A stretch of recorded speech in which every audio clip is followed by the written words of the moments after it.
Hello, good afternoon. Hope you're still awake. You must be after that fantastic presentation from Crystal. But I know I'm the only thing standing between you and a break, so I'll get into it. So really wanted to sort of talk about how we think retailers and brands can do a better job at storytelling. And it's not just about brand storytelling, it's really about a number of different things that they can do across the kind of story, across the narrative to actually kind of make a real difference. And where we think people are falling down at the moment. So just so you know where we're from, it's not really a pitch, but these are some of the clients we work with. Some of them are retailers, some of them are brands, some of them are manufacturers. It really kind of depends on what the challenge is that we're looking at. But I think what we're seeing is a real range of challenges. So sometimes it's about how do I adapt my business model, how do I avoid wasting money. I'm spending lots of money on brand, but I also need to connect that with my commerce. I need to try and transact and convert, and what can I do to really achieve that? And what might the size of that be? And that's obviously one of the hardest questions to answer, because we're looking at the trajectory of these different trends and different channels, but really, what is the kind of sum of the parts? And how do I kind of achieve that play, successfully across those channels? The biggest one, and this plays into, I think, what our CDO Jay was saying this morning, is thinking in isolation, these kind of content islands, this separation between content and commerce. But really, it's about this kind of focus on transaction rather than longevity, rather than on, trying to achieve a longer-term relationship and ultimately get more value. And we're seeing this, I think, a real dichotomy between this side and this side. So the new arms race in digital is convenience. So everybody is focused on this kind of necessity of logistics and getting it there on time. And this is obviously incredibly important. I'm not telling you to stop doing that and say, let's sit down and start telling stories once upon a time. But what I'm saying is there needs to be a balance between these two things here. And I think if you look at a very innovative group of companies, Bonobo's Trunk Club, and obviously there are some other examples of startups I'm going to give, you're seeing people who are incredibly good at engaging people in a story and obviously doing it in a very commercial way. But let's just take a bit of a step back and look at some of the other reasons why this is important and why things are getting more uncomfortable. And they are. I'm sure we've all heard this very dramatic apocalypse. There's also ad blockalypse. There's all these awful things happening. I know this is a little bit more about physical retail possibly, but there are lots of things going up and lots of things going down. So consumer expectations in almost every category in terms of what people expect of retailers and brands and what they expect in terms of pricing and service. Back to this convenience thing, acquisition costs. So, we're seeing kind of, it's more expensive from an eCPM point of view, but click-through rates aren't really moving up in tune with that. And obviously, with things like the data protection regulations, that's getting even harder. We're also seeing this explosion of marketplace, of private label, of situations where, brands that thought they had it made have been sitting back on their laurels, and suddenly Amazon Basics turns up and kicks them up the arse. Bit uncomfortable.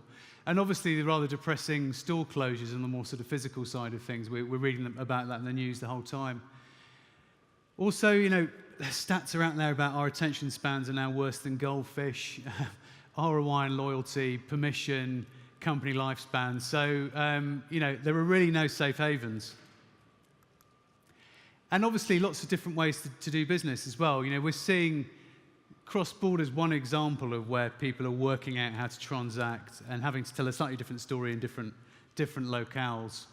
I think the middle top one, the on-demand, is especially interesting because what was very complicated is being demystified by companies stepping in between a buyer and a seller and making it easier to access them. It may be around more transportation and hospitality and things like that, but if you look at the B2B world, once you look at that in terms of haulage and shipping and really big industries, and you look at that benefit across that, it is absolutely enormous. The secondary market, obviously, as we talked about a lot today, content, social commerce, voice. It was interesting to hear earlier on about calm down about voice, curb your enthusiasm. They're saying it's going to be worth 40 billion in terms of shopping in 2022. God knows whether that figure is true or not. I think in some industries it's probably more interesting than others. And obviously, we heard earlier on about how, there's a limit to what you can really expect. It really is what you put in is what you get out in terms of that. And then the experiential side of it, in terms of how we're able to provide a different lens and onto the world in terms of retail and the experiences people get depending on where they are. And shoppers want more. So we're seeing the subscription models exploding. Most people, that category in the middle, some research from McKinsey, 55% want that kind of, some of the choice to be taken away from them. I'm going to trust you to send me these things. I'm going to trust you to make choices for me. And that really is the holy grail of personalization. But we're also seeing this kind of alignment with values as well.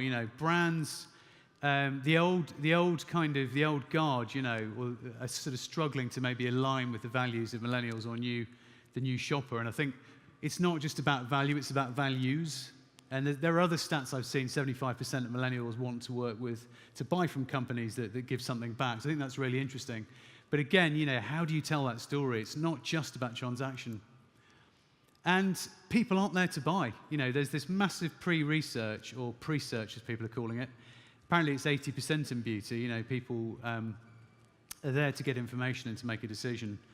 And people will share data, but as Mary Meek has pointed out, lots of different barriers there as well in terms of deleting apps, settings, cookies, all that kind of stuff. So there really needs to be a really strong value exchange. And I think now we're seeing a real sea change in terms of what people are prepared to do, particularly with data protection regulations changing. We need to get much more creative.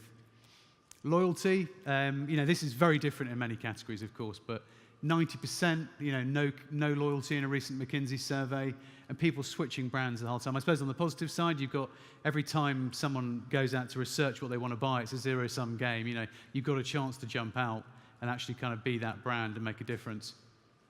But people expect that superior experience. And margins are under pressure. So again, from last week's Mary Meeker presentation, we're seeing the overall cost being driven down of products. We're seeing advertising ROI come under pressure as well. And it is a bit of a race to the bottom. But despite that, actually, I was going to say something else there. So ultimately, this really isn't in tune with how much people are spending. Acquisition is getting much more expensive. So does anybody not feeling the pain? If they are, fair enough. But please remain seated if you believe that you also have something to learn from some of the pain that others have been through. So despite this kind of stark reality, I think there's a real problem with this store mentality. So, ultimately, it seems to be this obsession with transaction, this obsession with chasing that transaction, relentless sort of saturation of channel by channel, rather than looking at the kind of longer-term opportunity. So we think there's a real, just talking to our clients, an opportunity to kind of rethink this. But the first point I'd like to make is, failing to make a connection. So, with this kind of feature-by-feature competition in terms of, free shipping, free delivery, assortment, this obsession with kind of what you can provide, when you can provide it, mainly from a logistics perspective, this arms race we talked about, we're seeing really that kind of trumping brand in many ways. Brand has become, it's really taken a back seat. And I think this has probably given rise to what we're seeing in terms of the growth in private label, some of the older brands not indexing well with millennials, not being understood, and actually those brands not really communicating particularly well. I think they were brand broadcast communicators, and now consumers expect a different type of communication.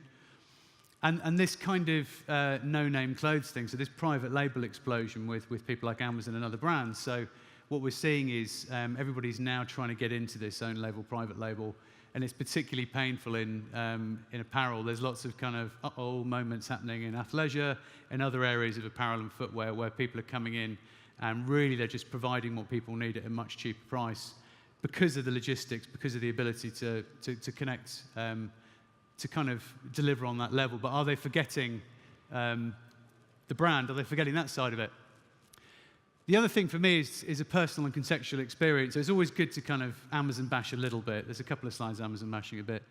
You can't help it really, can you? So they don't always get it right. But I think what we're seeing is a lot of customization and configuration, but really people focusing on product but not need. So, dear Amazon, I bought a toilet seat because I needed one. Necessity, not desire. I do not collect them. I'm not a toilet seat addict. No matter how temptingly you email me, I'm not going to think, oh, go on then, just one more toilet seat. I'll treat myself. So how do we get this right? How do we actually do that? And I actually don't think Amazon do it particularly well. They are fantastic at retailing, and they are fantastic at assortment. They are winning the war in terms of convenience, but how can other brands develop that direct revenue stream? That is really the challenge. And how can we move into something that's actually personal? And here's another Amazon bash. I couldn't help it, sorry. So, and someone told me not to do this, but I think that everything I've read about Amazon Spark seems like it hasn't really got off the ground yet. Does anybody agree with me? Just looking over. Any hands up? Anyone too scared, worried that Amazon's in the building? No? So what I've read about them from looking at influencers and just the press and the media and experts is that they've delivered this sort of social shopping community, but it's locked up in an app. It's only available for Prime, so it's only available on mobile, on app, for Prime users. They've got some fantastic, rich, user-generated content that is not being integrated with the feeds aren't being integrated in the same place to make it more desirable and easy to make decisions about products. They also haven't really involved the brands, the consumer brands particularly well. They've involved influencers, but they haven't said to the brands that are selling to consumers on the marketplace, come in and talk about the context of your brand. So of course, it's shoppable. Of course, it's kind of not entirely in solitary confinement, but just an example of where there's something on a large scale that hasn't really been thought through. And I think this is symptomatic of brands in lots of spaces, and I think many other ones are, of course, a lot worse. Whether you're talking about food or travel, we're seeing lots of content being developed, but it isn't particularly well integrated with commerce. And I don't think shoppable kind of hotspots is necessarily always the solution. I think it's about reinforcing why somebody should buy and using that content in between transactions as well. I've got some examples where I think that's good. So what am I talking about with story thinking? I think really there are these 3 points here. I'd like to just show them a different way. So I do think search is critical across this journey. I think, visibility. So for me, it's about, resonating, making that human connection on a more emotional footing, making sure it's continually relevant wherever that customer is. And actually, it's not just about personalization. It's really about context, and it's really about understanding when to strike. And then also the kind of, for me, the last one, kind of pace, maintaining the pace, the cadence, is about the permanence. How do you continually reinforce that and actually kind of, make it a natural choice for the consumer and do something that's really hard to compare with other brands, and you start to get that affinity. And that's what I think people have forgotten to do, and they need to reconnect with their inner brand and remember why they were there in the first place. So I'll just pick these off. So this first point really about making a human connection, I think, in a world of product parity, how do you make it harder for your brand to be comparable? If the grounds of value is assessed on the basis of comparing, how do you kind of step out of that conversation and say, well, actually, we're not like those brands. We're doing something different. We're offering something different. We use different materials. We get it from different places. We've thought about your problem in a different and more distinct way. And I think there are some great examples of how retailers are doing that. And I'll just jump through these. This is actually from Slight Obsession with Mary Meeker. So her last year's report, just looking at this kind of this brand Allbirds who make these woolen shoes. And what's interesting about them is how they've sort of really focused on using Instagram as their focus group. So looking at kind of launching on the basis of the feedback they get, changing styles, as you can see over here, all these different inputs based on customer feedback, but also how they've used that to achieve growth. So they went out there with one shoe. They were like, right, we're just going to go out there. We're just going to go with one shoe. We're going to try and understand this. And they sold out incredibly quickly. Then they started to change some of the design elements, started to add colors, but really an incredibly digital brand, very much D2C, focused on organic channels, very much them out there, their tone of voice. And obviously they have worked with influencers to make sure that, they've been seen in the right places as well. But just as this quote says, this idea of, a company launched by industry outsiders, a couple of fairly easygoing Kiwis who'd never worked in the industry, using completely natural materials on this Kickstarter campaign. I think the other thing is just, again, chiming in with that, sustainability theme, understanding that people are genuinely concerned with that and making that front and center of their brand. It's not something you have to look for, it's what they're all about. And I think that's an incredibly interesting sort of example. The other one, one of my other obsessions is Naked Wines. Is anyone a Naked Wines angel out there? Few hands, 3 or 4. More of you should be. So what's interesting about these guys is that we had them in to do a presentation recently. If you look at this diagram here, quite simply, they've gone in there and they've said, this industry's screwed. Look at how much money they can afford to spend on wine once you've paid everybody else off. It's like the mafia, isn't it?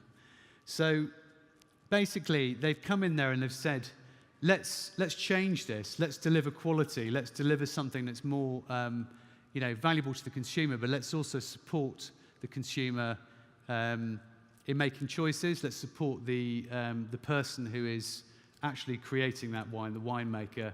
And there's some very interesting articles in there about how they've crowdsourced solutions when things have gone wrong. So they've created this community of someone went in and ransacked somebody's harvest, somebody's went in there and literally turned all the taps on. This lady, British woman in France, who was trying to set up, and her entire harvest was drained away, essentially, and they came in there and saved the day.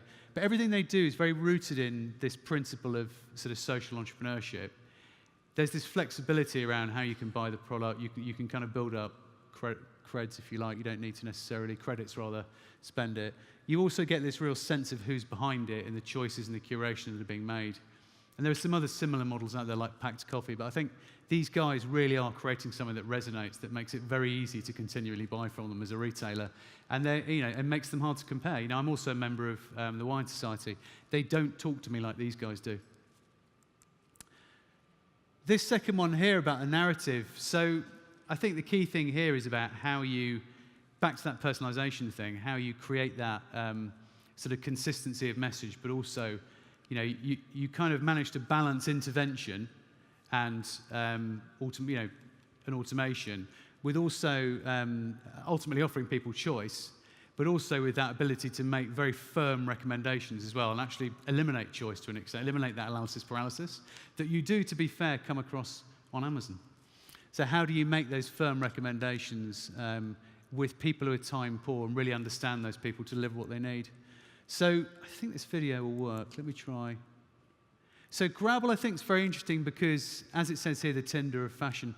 So I think what's really interesting here is that they've really, really focused on algorithms. They've really focused on understanding, what would be interesting to you as a person. The more you use it, the more it becomes relevant.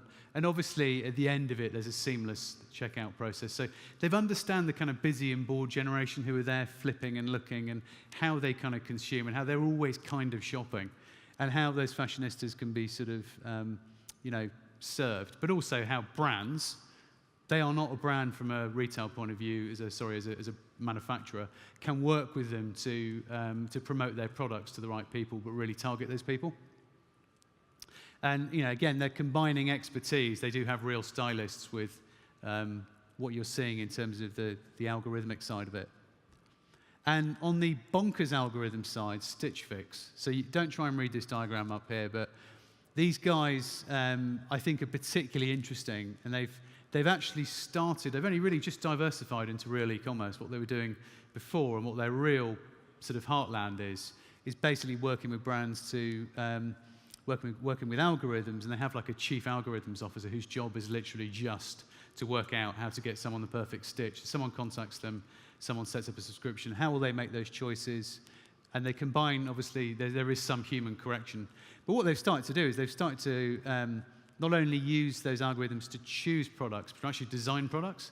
So you see down here on the bottom left, this blouse is completely designed by algorithms and the pattern on it, and basically feedback from people on the system. So really quite an interesting one there, and one that I think is very unique in market and is getting a lot of attention. So I know it's always the startups, the easiest ones to pick on, really, aren't they?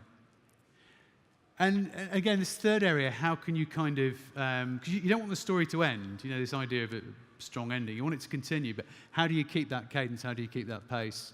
And how do you make sure that those channels are properly integrated, that you're not kind of, ultimately you're being economically prudent at the same time as continuing that conversation with the consumer, which isn't easy, again, down to data protection regulations and the amount of content we all consume and have to consume on a daily basis. And I think the two examples I've chosen here, the first one, going back to this voice idea, I think these guys of 1 to 2 have come out and said, we are a technology brand, that's our focus. And again, they started off with one product, Wonderbrown. They said, right, we're just going to do this. Let's see how it goes. And they did a campaign on social media and sold out in 5 hours or 3 hours or something ridiculous like that. Then they started to build on that. And I think what's interesting is what they've really understood is replenishment, is how once they've understood what a customer needs and they understand what they can provide, how replenishment commerce is a massive opportunity for them to reduce acquisition costs, but also to be a brand that can fulfill in a successful way to the consumer on a regular basis. They've also got dash buttons for people who want to sort of tipsily order products without thinking about it when they get home from the pub. And what they're doing with, on the voice side with Alexa, is beauty tips. So they're making their advice shoppable. So essentially, you can ask about how to get the perfect brows or how to contour if you want to, and start to get beauty tips that are shoppable and linked to products. So it's a good example of, I think, teaming up with Amazon to try and develop a really good mix of business and to understand what they can do for you, but also working to get your own direct revenue stream, but to constantly have that permanence, that kind of cadence that comes through. And one of our clients, Saucy Fish Company, so they have,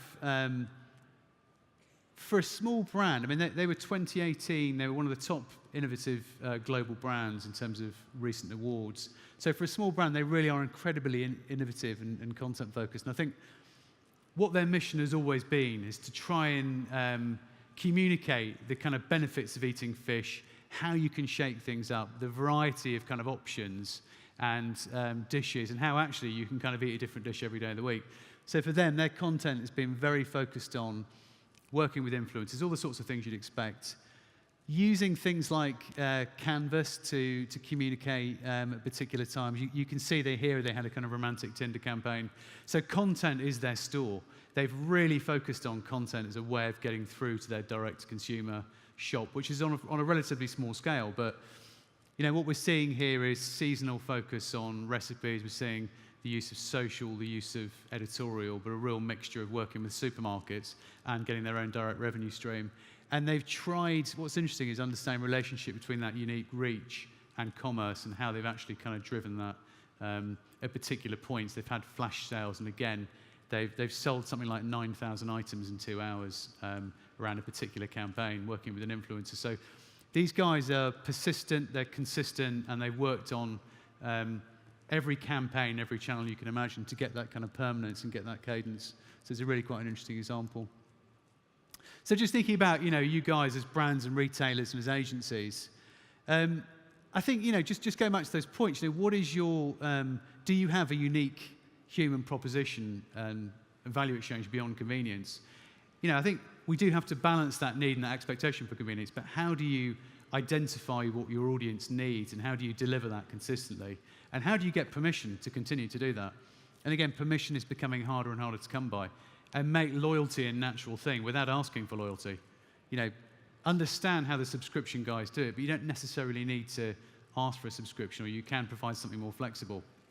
So it needs to be backed up by very clear, what are you going to get out of us? What do you, this is what you can expect from us as a brand. This is how you can control your relationship.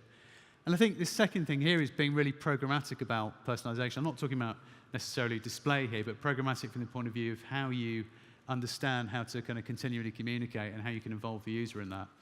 And I think the big thing for me is balancing like choice and then making clear recommendations. And I think we're seeing more and more brands, particularly with that statistic of 55% of brands wanting, of consumers wanting a curated subscription where they want the brand to actually make the recommendation for them.